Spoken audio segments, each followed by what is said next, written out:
Hello, I'm Sharon, a 26-year-old high school teacher. I've always believed in the quiet magic of everyday life, a belief that seemed to hold true until I met Alex. Our relationship blossomed rapidly, a whirlwind romance that caught me by surprise. When Alex suggested I meet his parents, I anticipated a normal family introduction. However, the reality was far from what I had expected. The day of the meeting was wrapped in an air of nervous anticipation. As a natural redhead, I've always stood out, but I never imagined it would become a point of contention. We arrived at Alex's parents' home, a quaint suburban house with a well-tended garden. Alex, sensing my anxiety, gave my hand a reassuring squeeze. "Don't worry, Sharon. It'll be fine," he said, trying to comfort me. Yet, the moment we entered, I felt like I had stepped onto unwelcoming territory. Mrs. Johnson, Alex's mother, greeted us with a polite but forced smile. Her eyes, however, narrowed slightly as she took in my appearance. "Oh, a redhead," she said, her tone laced with a hint of disdain. "You know what they say about redheads. They're always the ones to watch out for." I felt my face flush with embarrassment, the comment catching me off guard. Alex, clearly upset by his mother's words, responded with a hint of irritation in his voice. "Mom, that's an old wives' tale. Sharon is nothing like that." Mr. Johnson, who seemed younger than his years, stood by, nodding in agreement with his wife's assessment, but not contributing his own words to the conversation. Attempting to defuse the tension, I tried to turn the comment into a joke. "Well, the only thing I'm guilty of cheating on is my diet," I said, forcing a laugh. However, my attempt at humor fell flat. Mrs. Johnson's expression remained unamused. She turned to Alex, her voice firm and serious. "Alex, she's not right for you. We cannot approve of this." Alex's face grew stern, and he took a step forward, his voice laced with determination. "Mom, Dad, I love Sharon. If you can't accept her, then we'll have to do without your blessing." The rest of the visit passed in a blur of strained politeness and unspoken judgments. As we left, I couldn't shake off the feeling of being unfairly judged and labeled, all because of my hair color.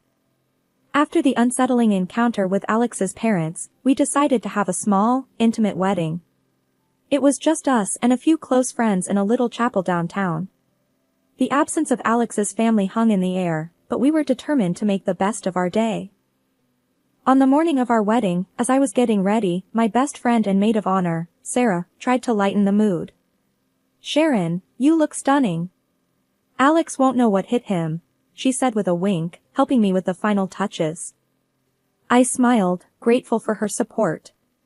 "Thanks, Sarah. I just wish Alex's parents could see past, well, my hair." Sarah frowned. "Forget about them, Sharon. Today's about you and Alex. It's your love that matters, not their approval." The ceremony was simple yet beautiful. As I walked down the aisle, I saw Alex waiting for me, his eyes brimming with love and emotion. In that moment, all my worries faded away. Alex whispered as I reached him, "You're the most beautiful thing I've ever seen, Sharon." During the vows, Alex held my hands tightly. "Sharon, I may not have my parents here today, but standing with you, I know I have everything I need. You're my family now," he said, his voice cracking with emotion. I replied, my own voice filled with emotion, "Alex, I promise to stand by you, through challenges and joys. Your heart is my home." After the ceremony, our little group celebrated at a local restaurant. The laughter and joy around us were a stark contrast to the rejection we'd faced. Yet, in that small, cozy setting, I felt a sense of peace and belonging. As we cut the cake, Alex said jokingly, "Well, I guess this makes us official partners in crime now, right? Partners against the world?" I laughed, feeling a surge of happiness and love. Absolutely, partners against the world. That night, as we returned home, Alex held me close. "Sharon, I know today wasn't what we initially dreamed of. But having you by my side makes it perfect." I nestled into his embrace, feeling a sense of completeness. Our quiet wedding, though not grand, was a profound declaration of our love and commitment, a testament to our strength together, despite the odds. After the wedding, Alex and I hoped things would settle down, but the dinners at his parents' house only grew more tense. Each visit was like walking on eggshells, with his mother's thinly veiled comments and the forced politeness of his father. One evening, we were sitting around the dinner table with Mr. and Mrs. Johnson and a couple of their friends. The conversation inevitably turned to gossip, and Mrs. Johnson's friend, Mrs. Blake, started a story about a neighbor. And would you believe it? Caught red-handed, cheating with the gardener. And she was a redhead too, Mrs. Blake exclaimed, casting a sly glance my way. I felt my face heat up. Trying to remain composed, I said, well, hair color hardly determines someone's character. Mrs. Johnson chimed in, oh, but you know how it is with stereotypes. There's always some truth to them. Alex, noticing my discomfort, quickly tried to change the subject. Mom, how about we talk about the new garden you were planning? Sharon has some great ideas for landscaping. But the damage was done. The insinuations hung in the air, making the rest of the dinner extremely uncomfortable. As we were leaving, I couldn't help but express my feelings to Alex. I can't keep doing this. It feels like they're judging me all the time. Alex sighed, a look of frustration crossing his face. I know, Sharon, and I'm sorry. I just don't understand why they can't give you a chance. On the drive home, we were both quiet, lost in our thoughts. The constant strain of these dinners was taking a toll on me, and I wondered how long we could endure this. The dinners at Alex's parents' house had always been a source of anxiety for me, but they became increasingly difficult when his mother started asking me uncomfortable questions. One such evening, I had reluctantly agreed to accompany Alex, hoping things might be different. But as we sat down for dinner, Mrs. Johnson's intrusive questioning began. So, Sharon, tell me about your work. How many male teachers are there at your school? Mrs. Johnson asked, her tone casual but her eyes sharp. I was taken aback by the directness of her question. There are a few, but I haven't really counted. Why do you ask? Mrs. Johnson leaned forward, her voice laced with insinuation. Just curious. Any of them particularly handsome? I could feel my face flush with discomfort. I really don't think of my colleagues that way, I replied, trying to keep my voice even. Alex, noticing my discomfort, chimed in, Mom, why does that matter? Sharon's committed to me, and that's all there is to it. Mrs. Johnson waved her hand dismissively. I'm just making conversation, dear. No need to get defensive. The dinner continued in this vein, with Mrs. Johnson probing and me trying to deflect her questions. It was clear she was insinuating something about my fidelity, which was both insulting and baseless. On our drive home, I expressed my feelings to Alex. I can't believe your mom. Her questions tonight were completely out of line. I felt like I was being interrogated. Alex sighed, his hand tightening on the steering wheel. I know, Sharon, it's ridiculous. I don't understand why she's acting like this. That's it, Alex. I don't think I can go back there. It's too much for me, I said, the decision weighing heavily on me but feeling necessary for my own peace of mind. Alex was silent for a moment before responding, I get it, Sharon. And I'm sorry. It's not fair to you. I'll talk to them about it. From then on, I stopped attending the dinners. Alex would go alone, and each time he left, I felt a mix of relief and sadness. Relief that I didn't have to face the awkwardness, and sadness at the rift growing within his family because of me. It had been several weeks since I decided to step away from the uncomfortable dinners at Alex's parents' house. This decision, though made to preserve my sanity, led to a series of unsettling revelations that Alex brought home from his solo visits. Each account seemed more incredulous than the last, leaving us in a state of constant bewilderment and frustration. One such evening, as we curled up on our sofa, the comforting warmth of our home contrasted sharply with the cold tension Alex had carried back. He seemed particularly distressed, his normally calm demeanor replaced by a look of utter disbelief. Sharon, I'm not sure how to even start explaining what happened tonight, Alex said, his voice heavy with unease. What happened? You look really upset, Alex, I replied, my heart starting to race with worry. He took a deep breath, choosing his words carefully. You know I've been going to these dinners alone, right?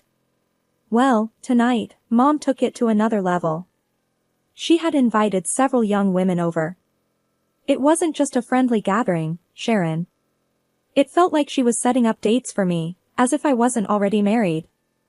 I felt a mix of shock and disbelief wash over me. Setting up dates?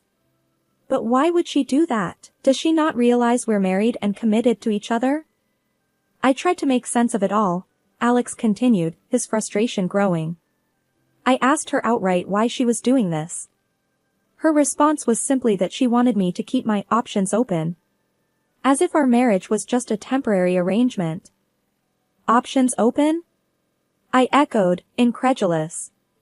That's absurd, Alex. We took vows. This isn't some casual fling that she can just dismiss. Alex nodded, his hands clenched in frustration. Exactly. I told her that I'm committed to you, that you're my wife and I love you. But she just seemed to brush it off, as if our marriage was some sort of juvenile phase. The conversation left us both reeling. The next morning, as I recounted the incident to my friend Sarah over a cup of coffee, her reaction mirrored my own. That's outrageous, Sharon. How can his mother blatantly disrespect your marriage like that? It's almost like she's trying to sabotage it, Sarah exclaimed, her eyes wide with shock. I don't know, but I can't keep dealing with this. It's like she's living in denial, I replied, feeling drained just thinking about it. Alex and I agreed that we needed to create some distance from his parents.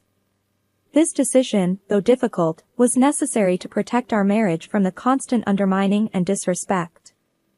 However, the following weeks, though void of direct confrontation, carried an undercurrent of unease and tension. As the days passed, I found myself constantly reflecting on Mrs. Johnson's actions. Her blatant attempts to set Alex up with other women, right under our noses, were a direct attack on our relationship. I wondered what we had done to deserve this treatment. Why was she so intent on destroying our happiness? Alex, too, was deeply troubled. I just don't understand her, Sharon. Why can't she see how happy we are together? Why can't she accept our marriage? The distance we created from Alex's parents brought a temporary peace, but that calm was shattered one ordinary school day. I was in the teacher's lounge when Mr. Davis, the school principal, approached me with a concerned expression. Sharon, can I have a word with you in my office? He asked in a tone that immediately set me on edge. Of course, Mr. Davis, I replied, my mind racing with possibilities. In his office, Mr. Davis closed the door and gestured for me to sit. Sharon, I had a rather unusual visitor today, he began, his brows furrowed in disapproval. My heart sank. Who was it?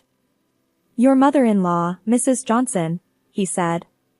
She was asking some very personal questions about you, your behavior at school, and your interactions with male colleagues. I was stunned into silence. The idea that Mrs. Johnson would go to such lengths was beyond belief. What did you tell her? I managed to ask, my voice barely above a whisper. I told her that your personal life is none of our business as long as it doesn't affect your professional conduct, which, by the way, has always been exemplary, Mr. Davis replied firmly. But Sharon, I must say, this is highly inappropriate and concerning. Gathering my thoughts, I replied, I'm so sorry, Mr. Davis. I had no idea she would do something like this. I assure you, there's nothing untoward in my conduct at school. I know that, Sharon. I just thought you should be aware, he said, offering a sympathetic look. As I left his office, a mixture of embarrassment and anger washed over me. The fact that Mrs. Johnson had the audacity to come to my workplace and question my integrity was outrageous. That evening, I recounted the incident to Alex, who listened in shocked silence. I can't believe she did that. Going to your school? Questioning your professionalism? This is going too far, Sharon, he said, his voice laced with anger. I don't know what she's trying to achieve, I said, feeling a mix of frustration and helplessness. But this is a violation of my privacy and my professional life. Alex reached for my hand, his grip firm. We need to confront her, Sharon. This can't go on. She's crossing every line imaginable. The next day, I called Mrs. Johnson, my hands trembling with a mix of nervousness and anger. The phone rang, and when she answered, I took a deep breath. Mrs. Johnson, I need to talk to you about your visit to my school, I said, trying to keep my voice steady. Oh, Sharon, I was just looking out for my son's best interests, she replied, her tone dismissive. Looking out for Alex by questioning my character at my workplace? That's completely unacceptable, Mrs. Johnson, I retorted, my frustration boiling over. Well, I just needed to make sure that everything was appropriate, she said, her voice cold. Your actions were inappropriate, and I won't tolerate this kind of invasion into my personal and professional life, I said firmly, drawing a line. Months had passed since the school incident with Mrs. Johnson, and Alex and I had begun to find some semblance of normalcy in our lives again. That fragile peace was shattered one evening when Mrs. Johnson unexpectedly appeared at our doorstep, her face twisted into a triumphant smirk. I knew it. I have proof, Sharon, she exclaimed as soon as I opened the door, not even waiting for an invitation to enter. Alex, hearing the commotion, came to the living room. Mom, what are you talking about? What proof? Mrs. Johnson, brandishing a laptop like a weapon, declared, I hired a private detective. I have photos and videos of Sharon. She's been unfaithful, Alex. I felt my heart drop, confusion and disbelief swirling within me. That's ridiculous. I've never been unfaithful, I protested, my voice firm despite the shock. Ignoring my protest, Mrs. Johnson opened her laptop, revealing a series of photos of me sitting in a cafe with a man sporting bright red hair. Look at these, Alex. See for yourself. Alex and I leaned in to look at the photos. After a moment, we couldn't help but burst into laughter, much to Mrs. Johnson's confusion. That's my brother, Mrs. Johnson, I explained between laughs. He's visiting from out of town. Mrs. Johnson's triumphant expression faltered. Your brother? Yes, my brother, I repeated, still chuckling. We both have the same bright red hair, remember? Alex, now frowning, asked to see the videos. As we watched a clip of me and my brother chatting in the cafe, Alex's attention was drawn to something in the background. Wait, rewind that part, he said, pointing at the screen. We all watched as, in the background of the video, an older man and a younger woman were sitting at a nearby table, engaged in a rather intimate moment. The realization hit us all at once. That's Dad? Alex muttered in disbelief.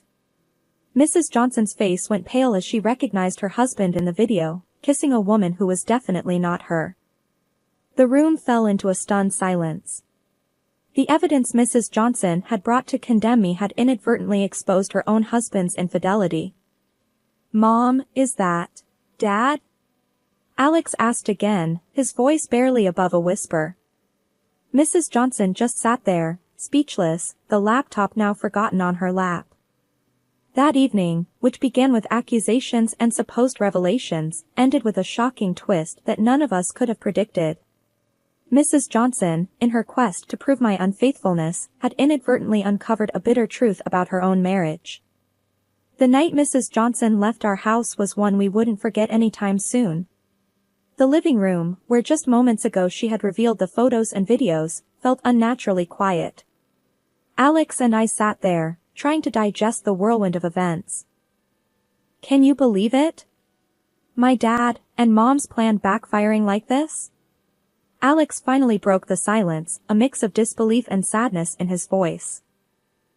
It's surreal, I replied, still feeling a bit numb. She was so intent on proving me wrong, she didn't see the bigger picture.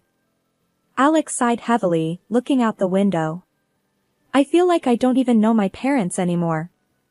This whole thing, it's just a mess. I nodded in agreement, feeling a pang of empathy for him. I'm sorry, Alex. This must be really hard for you. He turned to face me, his expression softening. You know, in a weird way, I'm grateful for your strength through all this. You could have easily walked away from the drama. I reached out, taking his hand in mine. I wouldn't do that. We're in this together, remember? Over the next few days, Alex's phone was bombarded with calls and messages from his mother. She was frantic, seeking someone to confide in, but Alex wasn't ready to talk. He needed time to process the betrayal and the unraveling of his family. One evening, as we were prepping dinner, Alex brought up the subject again. I spoke to Dad today, he said, chopping vegetables a bit more forcefully than necessary. And, how did that go? I asked, curious yet apprehensive. He admitted everything. Said it had been going on for a while. He's moving out, and they're talking about divorce. Alex's voice was flat, almost detached. That's tough, Alex. I'm sorry you have to go through all this. I reached out to squeeze his arm. He shrugged, a sad smile on his face. It's weird. I'm angry, but also relieved that the truth is out. No more secrets and lies. As the days turned into weeks, the reality of his parents' impending divorce began to sink in. We had many long conversations about trust, honesty, and the complexities of relationships. One night, curled up on the couch, Alex shared his thoughts. You know, Sharon, all this with my parents, it's made me realize how important honesty is. And how much I value what we have. I leaned against him, feeling a sense of solidarity. I agree. It's been a roller coaster, but it's also shown us how strong we can be together. Exactly. We've weathered this storm as a team.